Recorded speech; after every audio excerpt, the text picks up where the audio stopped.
আটা দিয়ে খুব সহজে কিন্তু বাড়িতে মিষ্টি দোকানের মতো কাঠি গজা বানিয়ে নেওয়া যাবে।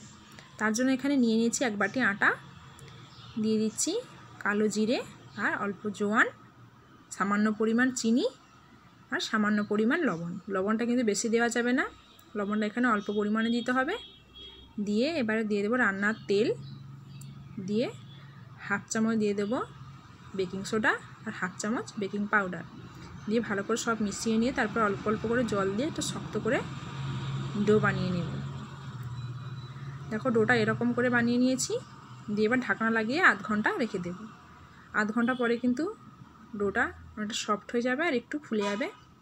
তখন ডোটাকে আবারও কিছুক্ষণ ভালো করে মেখে নিতে হবে। ডোটাকে আরও কিছুক্ষণ ভালো করে মেখে নেওয়ার পরে তারপরে বড় বড় করে লেচি কেটে নেব। বড় বড় করে এরকম করে লেচি কেটে নিচ্ছি। বড় বড় করে লেচি কেটে নেওয়ার পরে এবারে লেচিগুলোকে বেলে নেব। ভালো করে হাতের তালুর সাহায্যে এরকম করে চেপ দিয়ে দিচ্ছি, দিয়ে এরপরে বেলে নিচ্ছি। অল্প তেল লাগিয়ে বেলে নিচ্ছি। এরকমভাবে বেলে নেওয়ার পরে তারপরে ছুরি দিয়ে এবারে একটু মোটা করেই বেলতে হবে, দিয়ে সরু সরু করে কেটে নেব। এরকম সাইজ করে কেটে নিচ্ছি। এরপরে মাঝখান দিয়ে কেটে নেব।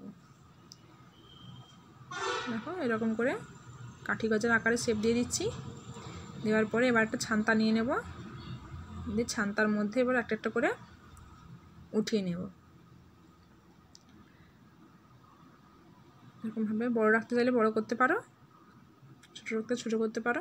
যেরকম উঠিয়ে নেওয়ার পরে তেল ভালোভাবে গরম হয়ে গেলে ভালোভাবে কিন্তু উপর তেল ছিটিয়ে দিতে হবে আর ভালোভাবে এগুলো ছাড়িয়ে দিতে হবে, যাতে না এগুলো একসঙ্গে একে অপরের গায়ে লেগে যায়।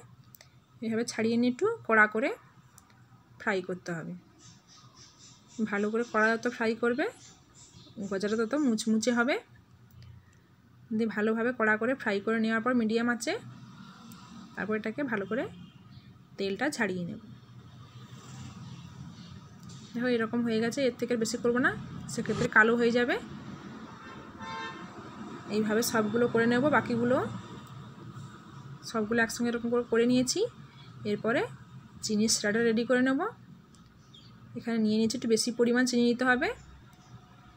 চিনি নিয়ে নিয়েছি। এবারে অল্প জল দিয়ে ভালো করে যখন সিরাটা রেডি হয়ে আসবে, এরকম বুদবুদ হয়ে আসবে, তখন কিন্তু ভালোভাবে সিরাটা রেডি হয়ে গেলে এরপরে ভেজে রাখা গজাগুলো এবার দিয়ে দেব। দিয়ে এবার গ্যাসটা অল্প আঁচে রেখেই সিরাটা ভালো করে শুকিয়ে নিতে হবে।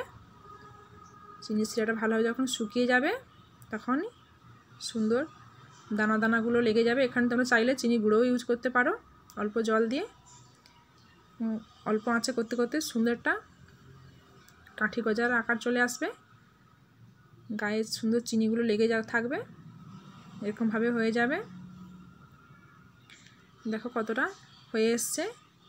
এবার কিন্তু গ্যাসটা অফ করে দেব, আর বেশিক্ষণ রাখবো না। এবার ঠান্ডা হয়ে গেলেই সুন্দর রেডি হয়ে যাবে। রেসিপিটা যদি ভালো লেগে থাকে প্লিজ তোমরা লাইক কমেন্ট শেয়ার করে দিয়ে সাপোর্ট করে পাশে থেকো। আর